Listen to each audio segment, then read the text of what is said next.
Sup, dude? Good morning. Good morning. What up, girl? Oh, got my audio working. Greg, it's good to see you. Learned some math this morning.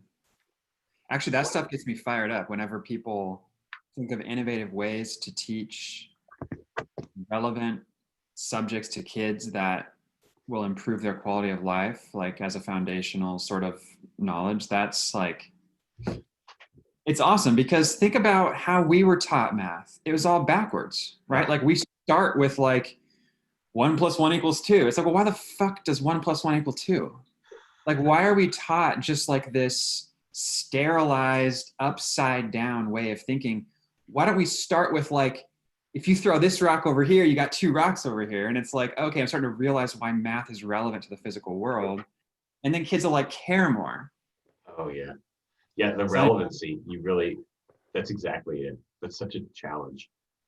I failed calc like 3 times in a row. So I just was like, why? Why are we doing this? And then I got a teacher that was threw the rock across the room and was like, this is pretty cool, actually, you know? Yep. So I went into college undecided, but at one point I thought maybe I'll be a bio major. And then I learned I had to take calc and physics, which I was scared of. And I love science, but I was like afraid of all the math. And I had to take calc anyways because I had taken trig in high school, so they wouldn't let me take trig in college. And I was like, but I like trig. I would like to do that. And then so I had to take calc, and I went to like the TA like study group whatever thing, and they were like, why are you here? You're like getting a B. And I was like, but I don't actually understand what the heck we're talking about. So I'd like to actually know that. That would help me feel better. I never did. It's now gone. Oh, it's fine. No, it made it relevant, right? And then you have to go through, like you start with the basic math, you go to like the next sort of sterilized, trig, and then pre-calc and calc. It's like, okay, we're learning these subjects in like a linear way because we're told this is the right way to learn them. And then you get to college, and then you finally, if you care enough to stick around with math, you finally get to learn the theory behind it. Like, hold on a second, everything is literally taught backwards. Like, what is happening? You maybe even get to learn theory first. Kids are going to want to stick with math later, right? And my boyfriend was a math major, and at one point he thought he wanted to be like a math professor. Like, he loved math and he loves logic, right? So, and like, have any of you seen the show Numbers? It's an older crime TV show that teaches, like, it uses math to help solve crimes. And so it's like, oh, like math is relevant. It's like in our lives all the time. Cool. But yeah, so like he loves math and he loves all the logic, and there's a point at which in math you stop looking at numbers altogether. So yep. Right. But then it comes so much passion this morning for math before 9 a.m. I've never seen so much passion for math before 9 a.m. I love it. And it comes like originally from the original 7 Hermetic principles, which is like really exciting. It's like the original knowledge, like from which all other things are derived. So like that's why things in the universe are very mathematical. I mean, look at the self-similarity in nature. It's like we're living in like what could theoretically be like a mathematical hologram. It's pretty fun stuff. Good morning, Andrea. Good morning, Julie. Oh, sorry, I was going to say, Greg, have you seen that film Pi? P-I? No. Oh, I think you should. I think you like it. Yeah, I'm going to check it out now. Thanks, Sarah. You guys just made my day. I'm guessing it wasn't random. I don't know. We were maybe talking about the topic of the day, but it was such a nice welcome. Thank you. Well, good. I actually forgot the topic of the day.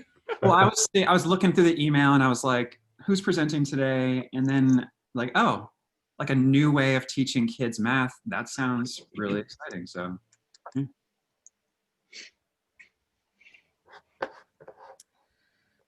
Hey everyone, welcome back, Julie. Welcome, Crystal. Good to see you guys. This is Julie. I'm excited for this because I actually studied math in college. So I figured it was about time I hopped back on. Yo, hey, Julie. What made you leave the math world, Julie? Well, I guess I'm kind of still in it. I work in finance, so I kind of used it and pivoted that way. But yeah, I studied just like general mathematics though, so it really taught me how to think.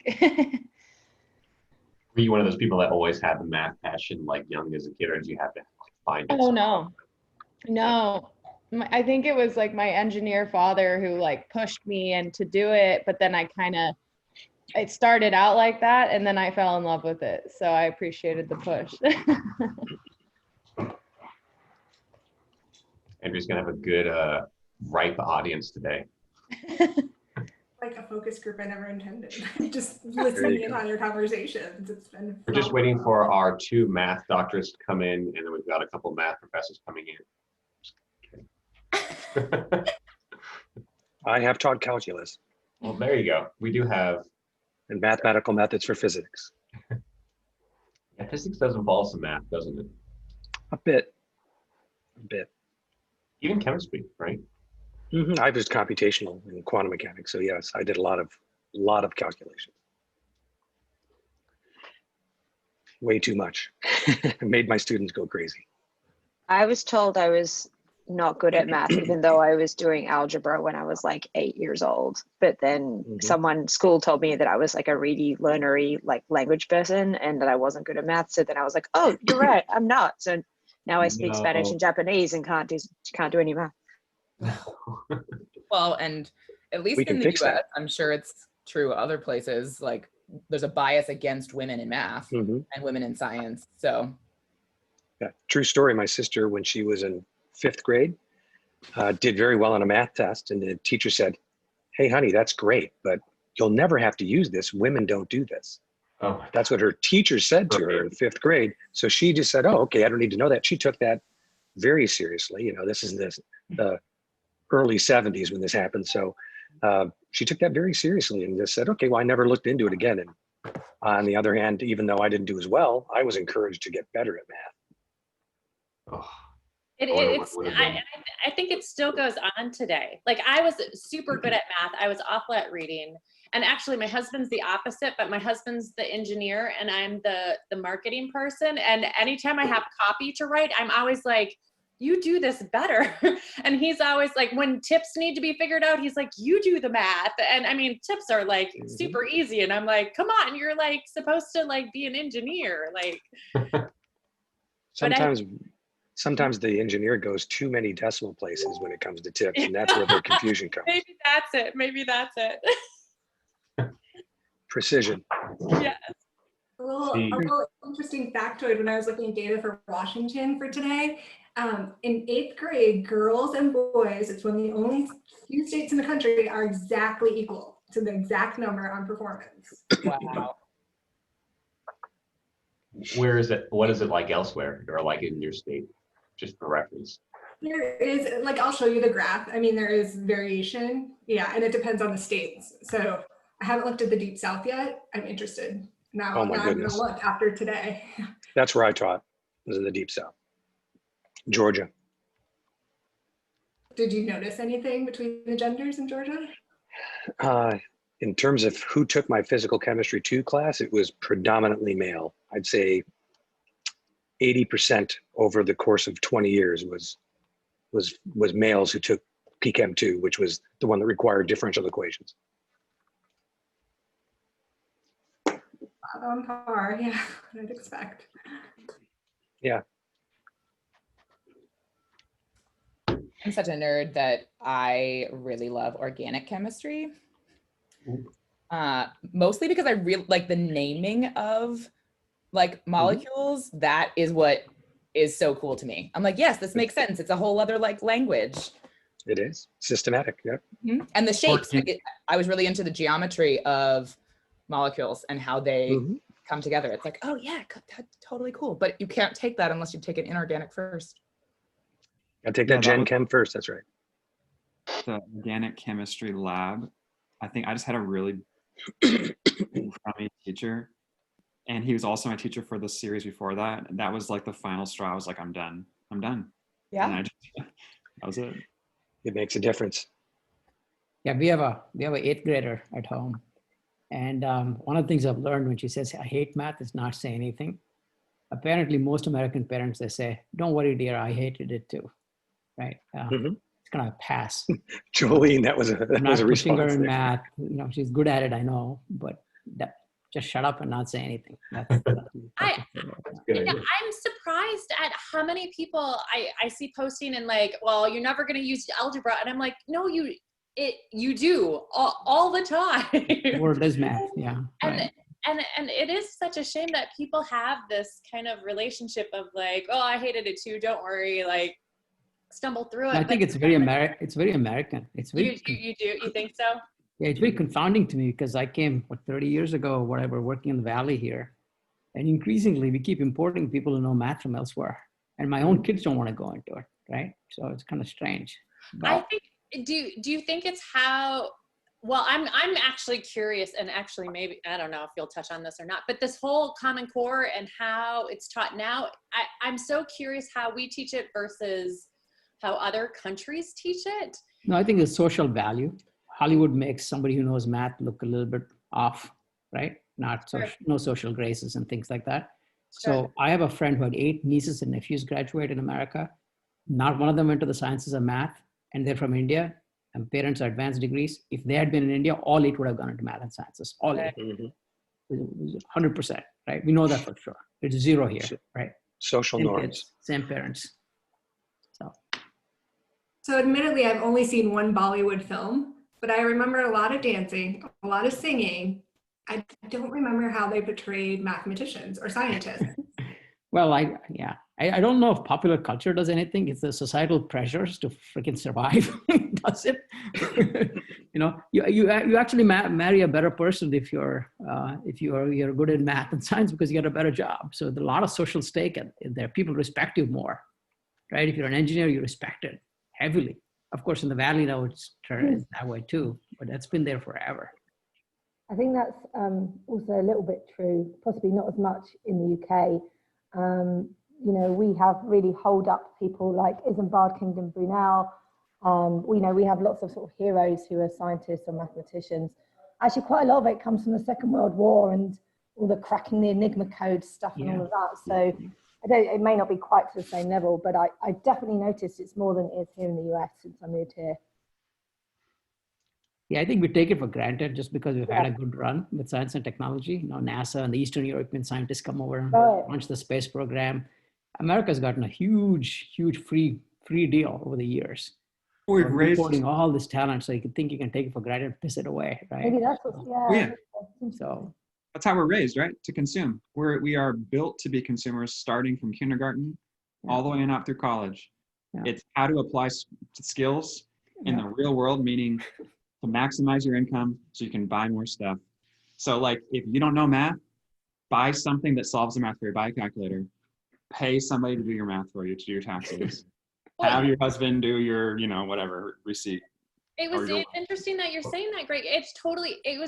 So I'm part of all of these mom forums right now because I'm trying to figure out what to do with my kids and whether to leave them in school or whatever. But super interesting. One mom was like, so my kid is learning lots of really great skills now about how to use Zoom and how to use Microsoft Teams, and these skills will be transferable. And I'm thinking, but no.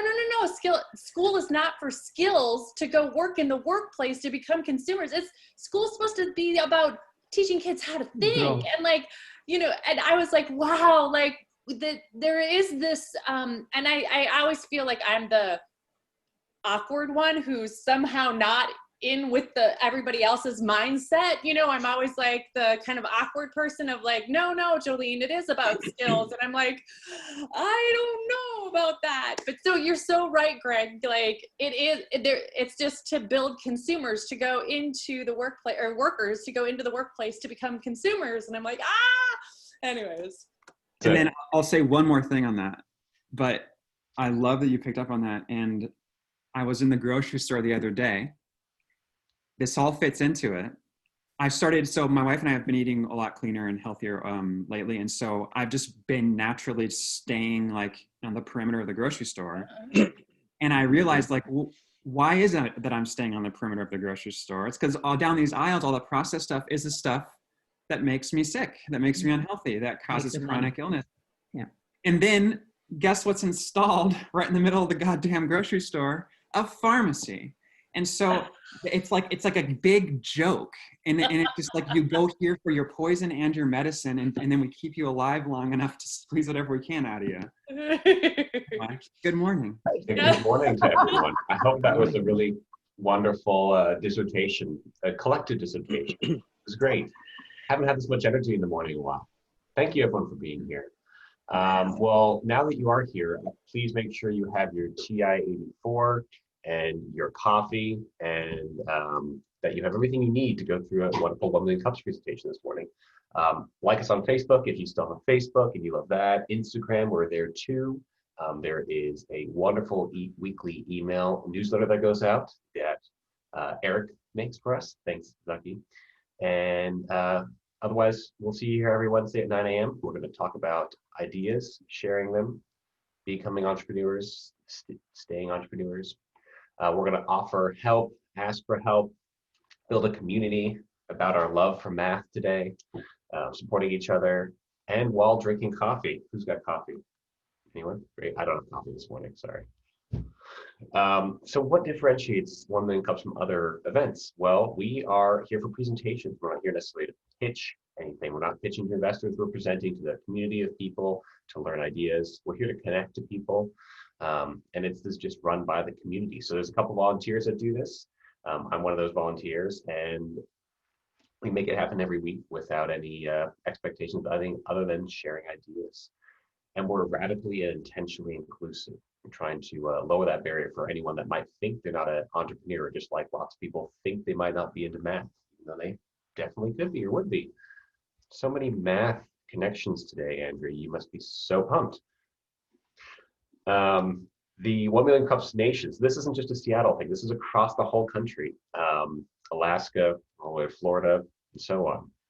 About 168 communities going online right now. So if one was not enough, you could stay after and go to Anchorage, or you wake up earlier next week and go to Ohio or New York, or you could bail on us and go to Sacramento, but don't do that.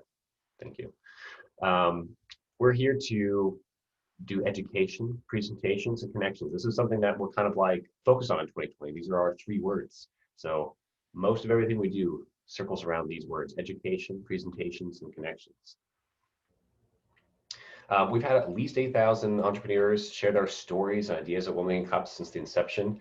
I shared for the first time at 1 Million Cups, but I'll actually be sharing again later. So make sure you come if you want to see what I am presenting on in the future. I think it's like in 2 weeks or so. Tons of people presented for the first time. This is a great place to do it. You don't have to have your whole plan figured out, or you can too.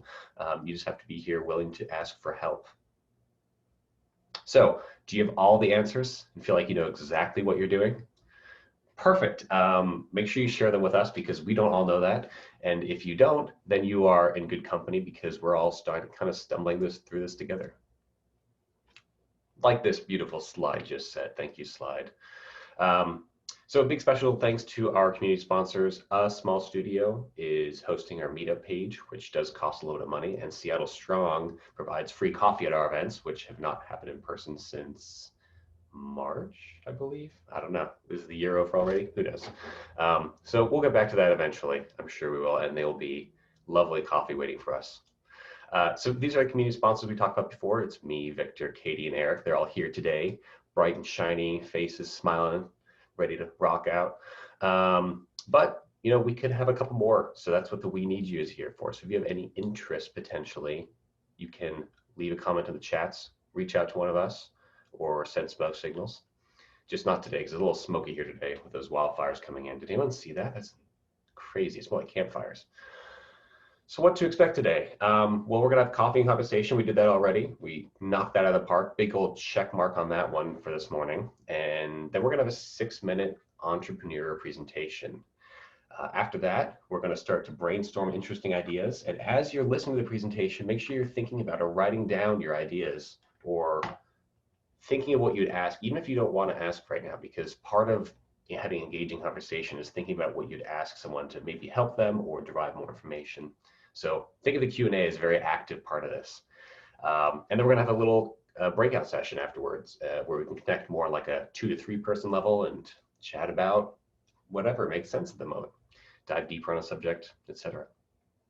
So this is one other thing to keep in mind, is that being a supportive listener, like we're here to support the person presenting, and the person presenting is here to give us potentially insight into what they're doing, ideas, present on it. So like think about what stands out. Limit your distractions in front of you. Like actually you're here to be present. It's only 6 minutes too. So what do you want to learn more about? Think about how you can share your experience, even if you think it might not be right. You can still share it and say like, this is what I've experienced. So a couple ideas to think about. So we will jump right in for now. I'm going to stop my screen share, and I'd like to welcome Andrea to the stage with MathTreks. Big ol' round of applause, or other, whatever you want to do. Thank you. I have to say I'm a little nervous. You guys are an amazing group, and thank you for the warm welcome. I dug this out of the dirty laundry because I still wear it. It's over 2 decades old, but this was my freshman college sweatshirt, the first thing I bought, right? So I think the reason why I started poking myself into this was that I went to college there. You guys live in the best part of the country. I live in Minnesota now, it's where I grew up, but my deciding question was all else equal, like, are you by the mountains and are you by the ocean? And that was the important part. So MathTreks, you guys in the conversation today touched on why it exists, for why, and hopefully it will exist, to continue to exist. And that is because we need more curious, capable, and confident problem solvers from the United States. So it's great to have them around the world. We should have them here in the US as well. So when you look at where students are at now, the 8th grade NAEP, which is considered like our nation's report card, shows that there's differences between subpopulations, and you hear that in the news a lot, the achievement gap. What we don't talk about a lot is that even if you go big scale and look at the difference between all of the groups and where they are now, where they should be, there's a bigger gap between proficient and advanced. And at the national level, that puts us below the top 10 when it comes to problem solving. So the OECD Director of Education, when talking about this, why the US ranked so lowly, said that American kids are really good at the computational stage, but when it came to analyzing how to use the information, which plan to set up, and then executing the plan, they struggled, whereas other countries did not. So this, I was a teacher for a long time, a high school math teacher, and I wanted to just tackle this one part of the puzzle, and that was how do we solve meaningful, complex math relationships. So MathTreks is meant to be an online problem-solving session that is personalized to your interests and your math needs. It is, I think of us as intellectual tour guides, MathTreks, the mountains. We're helping you along your journey to solve a problem that you've identified as meaningful. So if you are in marketing, and you are studying linear equations, well, you're in 9th grade, you might not be in marketing, but you might be interested in it, and you're studying linear equations, then why not study a problem that asks you to apply your knowledge about linear equations to the marketing sector so that you learn more about both. I really got tired of the problems that just didn't apply to students today. And the big question of when am I going to use this? I'm never going to have to figure out how far it is to get across the river. That was the big question. So for those of you in education, this will look familiar. This is Hattie's taxonomy. Bloom's taxonomy is another one. In general, they're triangles. The lower the triangle is the basic knowledge. The higher the triangle, the more advanced knowledge. And so one of the either or conversations I heard referenced was the skills versus the thinking debate. So when you think about like skills or foundational knowledge, you usually think about the introductory bottom part of the triangle. And then when you think about the higher level thinking, the things that require greater cognitive load, that's at the top part of the triangle. So that's what MathTreks is focusing on. It's the transfer stage. So when you come to MathTreks, it's assumed that you've already learned about the basics of, for example, linear functions. What we do is help you apply that to a novel context and a context that's meaningful to you. So that is the big value add, is that we can personalize context. It's a pretty basic business model, kind of like tutoring. It's a 4-fee model. And right now, this is one of the discussion topics I'd like to talk about, is focusing on pods and homeschool groups, and if I should only be focusing on that one group, or if I should also focus on individuals or others. So that's the big thing that I'm really struggling with right now. Is I had a great conversation yesterday with a really experienced business person, and he said, look, you're all over the map. You should not be trying to serve groups and individuals and also intergenerational learning, because I had this other vision for intergenerational. That's just too much. You should focus on one thing. And when I originally started this, I was only going to focus on Minnesota as my pilot, but given the times, a lot of people said, you should just go national. Since you're digital, there's no reason for you not to. Just go national. And this person yesterday said, no, no, that's not what you do. You do a pilot. So I'm really punting that out to you guys. And then just anything and everything. I'd love to hear from you.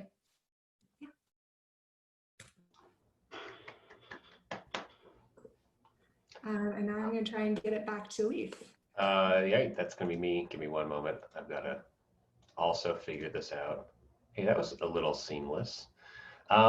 So if you'd like to ask a question, some of you already are old hats of this, know how to use the raise hand feature. You can physically raise a hand, or you can put a blue hand up with a little button by clicking it, or you can do whatever you need to do.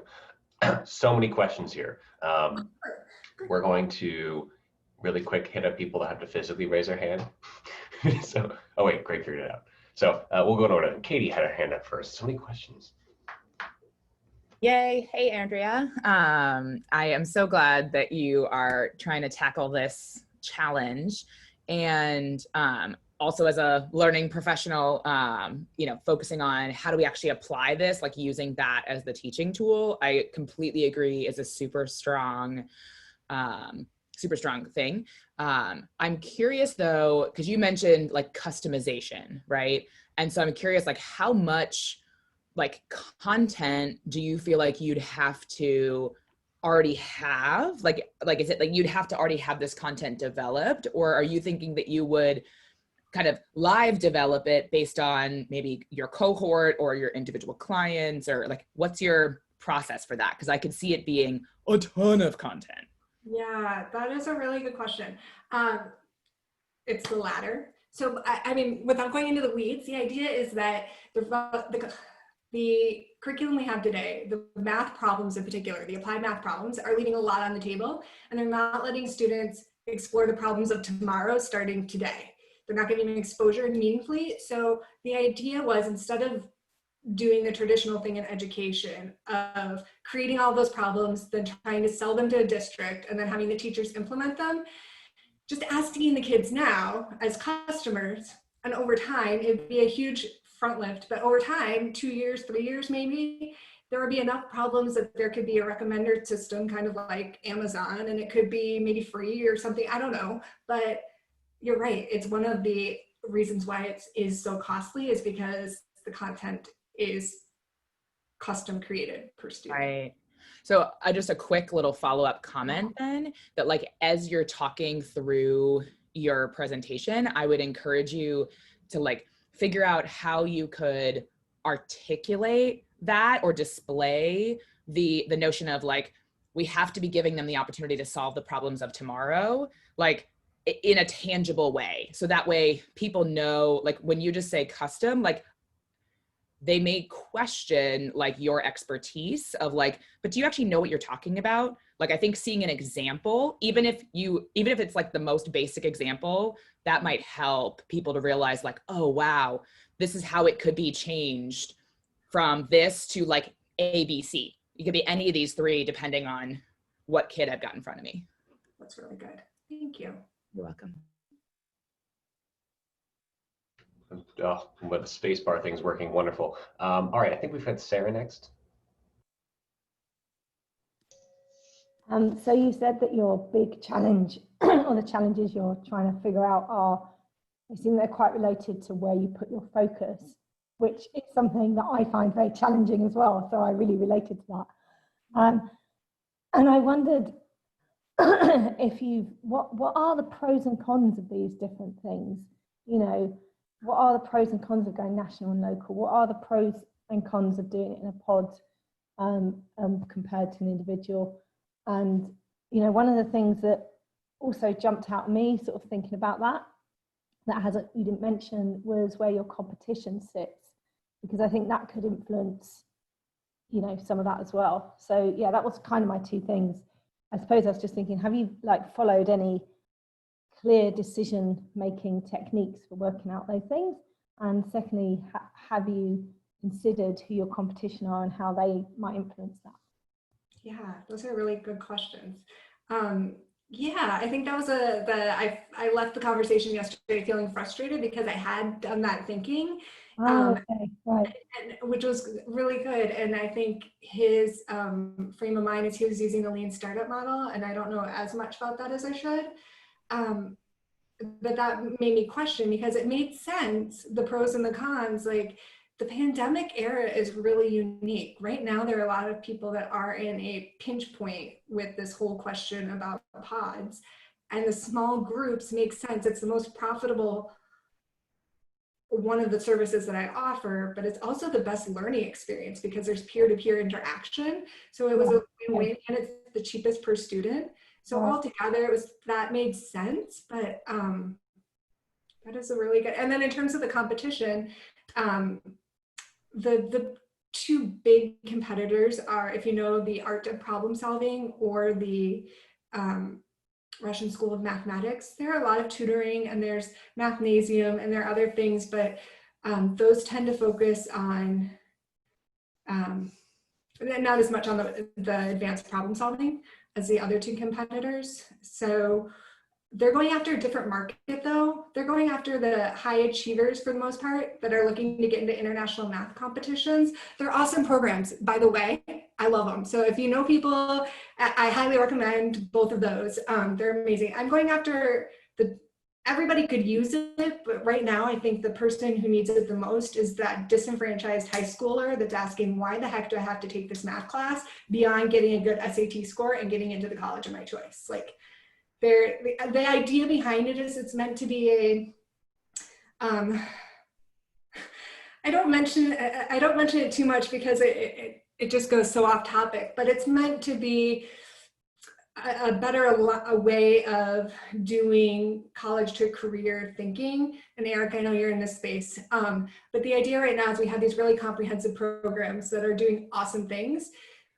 A really small tweak we could do that doesn't require structural change is simply giving students a choice in math class to say, ask the questions starting in 8th or 9th grade, what interests you?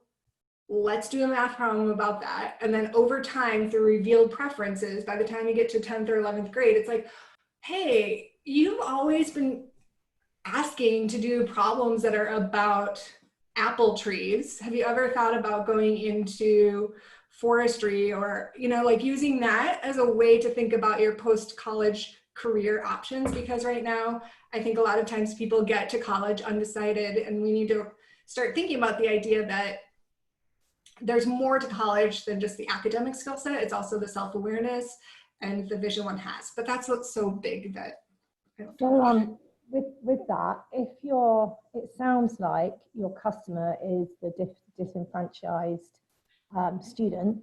I had a quick look at your website, and I think what would be really helpful, or if I was a disenfranchised student or the parent of the disenfranchised student, I would want that message to leap out at me when I came to your website. This is for you. And this is why you should come here, because I think if you do that, then you immediately differentiate from those two competition people. And I think that's the thing. I'm not going to go back over the pod thing because it sounds like you've got that figured out. I think maybe I just did. I didn't think I had, and then I don't know, just mulling it over. Unless anyone has like a compelling reason. I don't know. That's why I put it out there, because if someone has a compelling, I'm open to all ideas. Like, that's why I'm here. I love that you guys are giving. Thank you. All right, we're going to jump in. We got a lot of questions we still can run over. So if you have 2 questions, just bring it down to 1 if you can, or half of a question if you have 2. I think it was Eric next. I didn't really keep track, so he's at the top of the screen. Hi, Andrea. The great stuff. I really enjoyed it. It was very concise, and you got the point across to me. And I've seen the Bloom's taxonomy type thing before. My question for you is, I got a real quick short one, which is, are you a solo person or do you have other people? So I have contractors that Okay. I tap when I need. Right Okay, now, good. Yeah. That just helps me understand your model a little bit better. But my main question was, in terms of when you're going through the education with these people, with these young students, are you using a scaffolding approach where they learn a little bit, do a problem, then they use that and go a little bit step further? Or is it just, here's your problem? Because one of the things you've mentioned and you've brought up is, if I teach you just to solve a problem, I haven't really taught you to think about math. I've taught you how to solve that problem. It's kind of like the teach the guy to fish parable. So I'm wondering if you're building up this skill in that hour session to where they can go ahead and finish that problem on their own. That transference, as you're trying to say, at the top of the pyramid. Yeah. This is what I'm figuring out. Like, the idea is that if I do the pre-eval well enough, I can target the problem to right inside their learning zone. So for the theorists out there, right, like Vygotsky's zone. And then I can provide as little scaffolding as possible. So I'm using Polya's 4-part framework, which is pretty simple, pretty common. Understand the problem, make a plan, execute it, then reflect. And then over time, they will internalize not only the structure, but also the prompts that the teachers are asking in the moment, so that it's not going to happen within one session, but maybe it would take 6 or 12 sessions. But then they start developing the metacognitive awareness to say, like, oh, I made this, like, it didn't come out the way I thought. Let me go back, look at what I did, and think about that.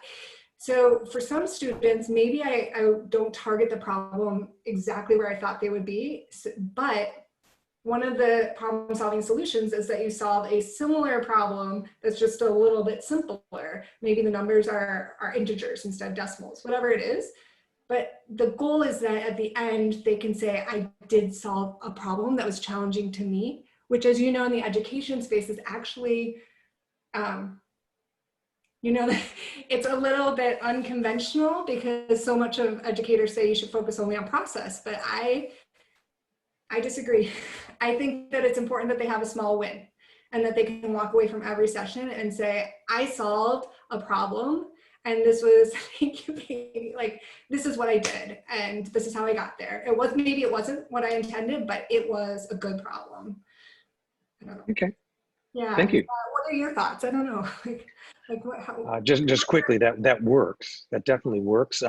I like the idea, if you're doing it that way at the very end, maybe adding an open question that says something like, hey, now that you've done this, could you see how this same logical thinking could be applied to this? And then just say, I'm just going to leave it there. And if you think about it, if you can. And now you've taken them away with something to dream about and see where it might also go. That's the transference that you can do without actually having the problem be a part of the session. I like it. Yeah. Cool. I like it. So many teachers here today. I love it. Tessa, you're up next.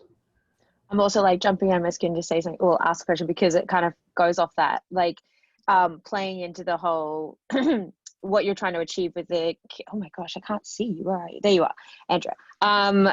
Where, trying to get that next step. And what Saki was saying, it's just like you could also utilize that bringing it back into your business model, utilize that as a way to get them to ask their parents to give them another session. You know, like you go, here, I'm leaving you with this question. You don't have to do anything with me, but like, if you want to explore that further, we can do it in the next session. So if you want to do another session, and this is like for me, I'm excited about that because this is the least marketing way of actually making a business model work, is that you're genuinely giving them value and it's genuinely their choice.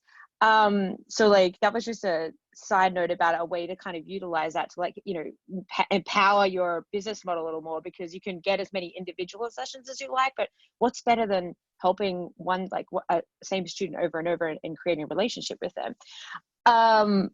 Anyway, that was a side thing. Wasn't actually my question. So my question was, I can see you. I just love that. I understand a lot of your challenges. You're like, well, actually, like, I'm doing this thing with math and kids, but actually I'm really, what I'm trying to achieve is that there's more like relevancy to careers after school or whatever. I'm like, yeah, I want to start a co-working space. I'm actually just trying to save the world. And it's like, oh, how do you communicate that? Right. So I totally get that challenge. And this is the place you want to be to like help you with that.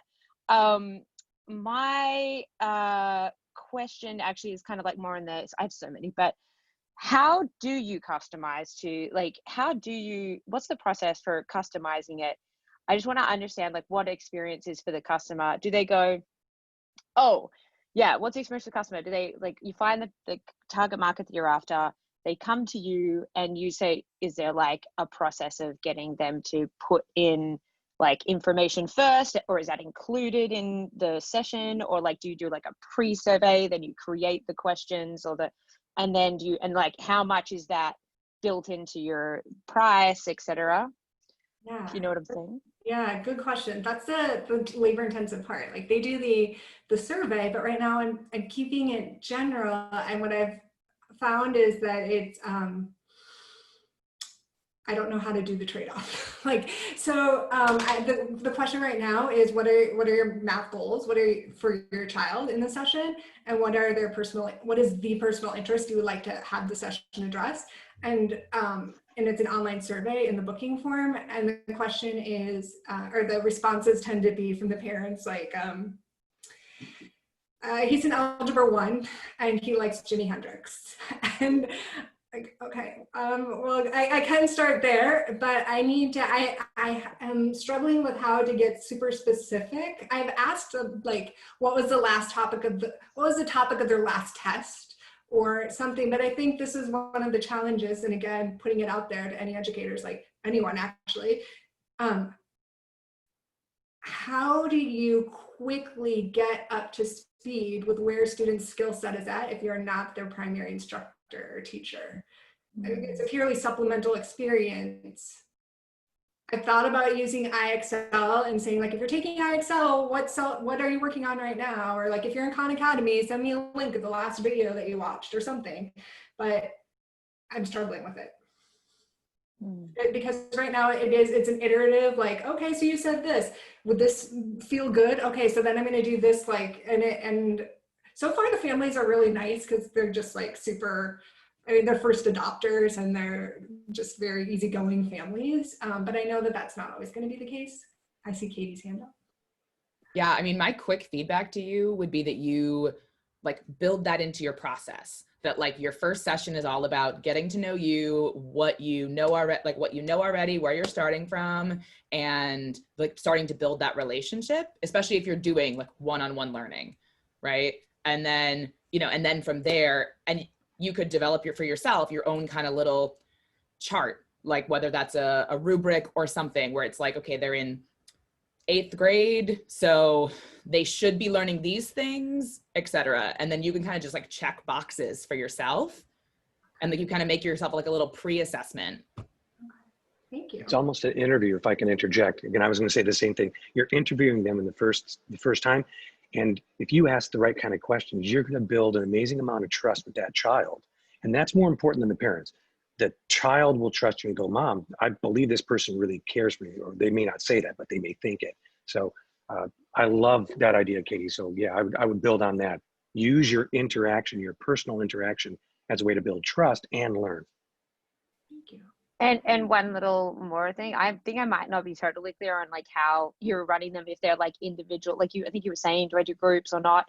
And I'm not sure if you came to a conclusion on that. And I also wasn't sure about, like, I was kind of imagining them as like a one-off thing, like a boom, they do this 1 hour session and that kind of starts the engine of their intrigue or whatever. But yeah, I think, what was I thinking? Oh, like just a random thought, and like this is throwing into Leaf saying just like throw things out there that may not even work or make sense. But interest groups, like could you have like like groups of kids that came together under a certain interest banner, like we love music, or we love Jimi Hendrix if it gets that specific, or like we like sport or whatever it is, and then kind of like have scheduled times for those people to drop in and be like, I know I'm going to be learning about something I care about. It's definitely not as targeted and may not fit at all, but just a concept thought.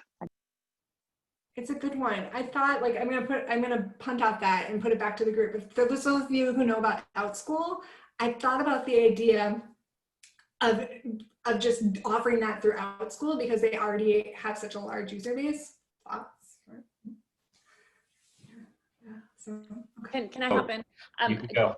Oh, I'm sorry, but Ben is like, I know that Ben wants to ask too, but I actually, as you were talking about doing something, you know, that is very kind of career oriented and helping them find their career, I also think that pop culture is so central to the kids' lives. And so I do think, you know, this idea of Jimi Hendrix, in my mind, before you said that, I was like, I don't know, talking about the TikTok algorithm and like, okay, if you're going to watch this many videos and they're this long, and if you choose this, then how many other videos would, you know, that stuff like that, that is relevant to them, not in the future, but right now. And so this idea of music, pop culture, all of those things, and then you start sneaking that other stuff in as a way to engage them on stuff that maybe they didn't know. But I think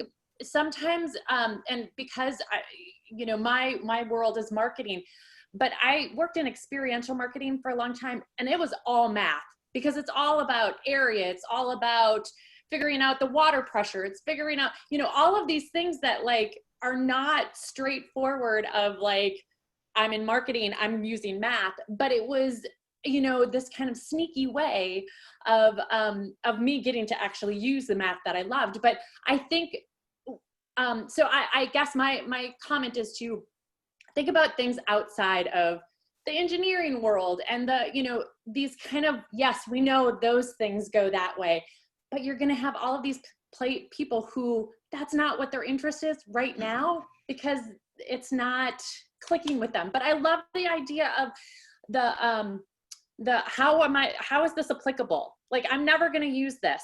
I would have that on your page. How am I going to use, why would I need this in the future?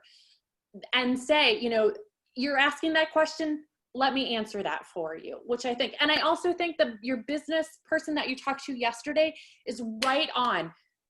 Pull it in, pull your scope in, but I get, you know, when you dream big, put that version 2, version 3, and start writing those things down, because I think it's important to have that kind of growth mindset, but to really focus in and say, okay, I'm going to hit this market hard. I'm going to learn a ton. So then, because the last thing you want to do is be thinking national, and then you're working out kinks on trying to figure out this region, that region. No, focus in. I totally think. So that's my comment. Sorry. No, thank you. Yes. Thank you. What a great sermon, Jolene. I loved it. A lot of really good information there. Ben, you're on our last question. We have. Hi. I think I actually, Andrea, first of all, I love your presentation, but I think I forgot your final question in the last slide. So this is what I think it was. My question to you is, how are you making money right now? On which part of this are you making money? None. Then hold on, that's your problem. You got to find the place that you're making money and go after that. All this other stuff is fantastic, but seriously, nobody's paying you yet. Find the one thing that's making you money and drive that until you are the best at that. Otherwise, all of this is for naught. True. I just my own example is I thought the beanie sleeper would be best for travel, sleep, camping, dormitories. All of a sudden, COVID hit, none of that mattered. I ended up finding a little niche for women who are going through chemotherapy, who are using my beanie sleeper. That is my niche. I am driving that forward. I have 2 purchase orders. My factory order went from 100 to 1,000. This is my point, Andrea. Find that one thing that makes you money. Otherwise, all your ideas. Good. Thank you. Thank you. Thank you to everyone. You guys are awesome. So we do have a couple more questions, but I have a bunch of questions I haven't asked yet. Oh. And that's kind of the good thing. That's the point is this is. I'm so sorry, Leaf. One more thing. I have 2 books I'm putting in the thing for you to read. They're about how you can make money and do good. Oh, thank you. People keep asking about that. And like, it's a bad thing to be for profit, which I'm not at the moment. Nope. You need to be able to be sustainable. Yes. Yeah. Not making money and losing money every week is not sustainable. So we have a lot of other questions. I have some still, and that's kind of the good thing with 1 Million Cups. We want to spark that idea, and then we want to like kind of not get to it all, because we can also send an email directly to Andrea. Andrea, could you put your email address in the chat where you want us to send if we have questions or other comments to send out to you? Unraised hands can go too. Thank you everyone for all of your wonderful ideas. If you have more ideas and thoughts, we can also do them in the breakout rooms here in a bit. I'm super pumped about math. I actually get asked my question, which I will say my one little thing, because that's the theme today, saying I have a one little thing. I think when you go to sell this to people, like even the parents, because they're going to be writing the check, right, is like undoubtedly they have had one moment of like realization when they were younger. Like for me, I hated reading for a long time. And then when I was 9 years old, I picked up this like book that my parents gave me called like Harry Potter or something like that. And it just came out. It was really good. And they're like, here's this a chapter book. You're going to read this. And I was like, okay. And I read it, and I like stayed up all night and read it. And then now like, okay, now I like reading. And before I didn't like reading. And so like, that's something that's stayed with my entire life. And if you don't like reading, that's a hard thing to get over. And like selling those of like my math problems are catered to make that like click happen, that permanent click, that thing, we're going to do it until it happens. And you touched on it already, like that success, that feeling of success. So wanted to leave that there as like, that could be a great sales point, the one thing. Thank you. So we have some breakout rooms to go into right now. So the breakout rooms, well, actually we have a couple more things, a couple more slides I need to get to.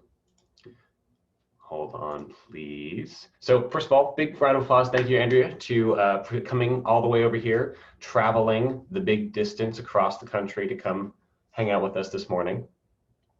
And we're going to finish up here. What can the 1 Million Cups community do for you is the final question we have for you, Andrea.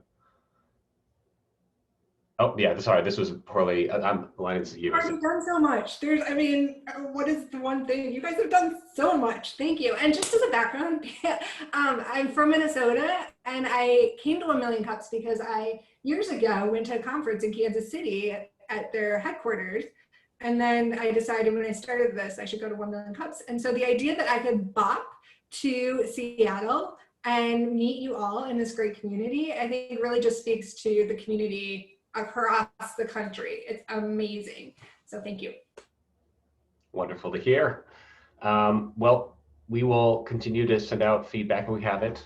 I'm sure a couple other people do, and continue the conversation. And the last question is, what can you do for the 1 Million Cups community? That's all of you all, Y''ALL. And that is, you can bring a friend next week, or an enemy, and turn them into a friend. This is supposed to be a space for people that aren't necessarily entrepreneurs. Having entrepreneurial ideas put out in front of you is not something that everybody gets always when they grow up, like math. And it's a good idea to be exposed to if you never have been. If you know someone, think about someone in your life that you're like, oh, they're not really into business or being an entrepreneur. They might be. Bring them. If you'd like to present, and you can, definitely we saw someone named Ben today that thinks like he wanted us to present, is what I thought. I might just be making that up in my head, but some very exciting things came out. All you need is be trying something new, willing to ask for help, and you want to learn by doing. Easy peasy, right? You don't have to be ready to present. You don't have to even be committed to presenting. All you have to do is get your name in there and we can start the conversation. So that's 1millioncups.com/Seattle. And if you do want to get involved, again, please email us at seattle@1millioncups.com. Involvement can be very small, one little thing. Now let's do some breakout rooms. So we got about 10 minutes left. Point of the breakout rooms is to continue the conversation, chat about whatever you want, and then you have a free pass to leave when you need to go tend to your kids or cats or dogs or projects or work or whatever it's going to be today. So if you have video, please turn it on. You can continue the conversation, meet someone new, and I'm going to start it here shortly once I remember how to do that. It's in the more section. Okay, I think we're good there. All right, well, thank you everyone. Join it when it says, and you may jump in there. See you next week.